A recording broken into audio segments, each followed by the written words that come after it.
வாழ்வே தவம் யாவும் சிவம்.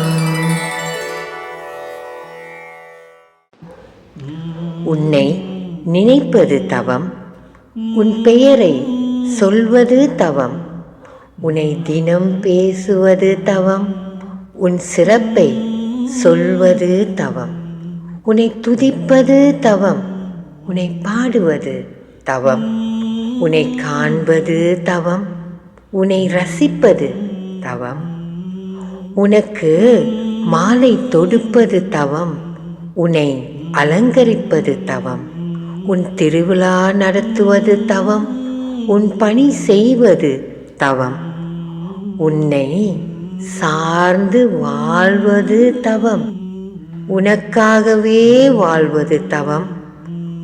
உள்ளே இருக்கும் ஈசனே நீ வெளிப்பட காத்திருப்பது தவம்.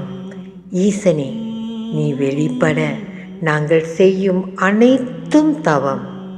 வேண்டும் வேண்டும் ஈசனே இந்த தவநெறியே, அருள்வாய் அருள்வாய் ஈசனே இந்நிலையே.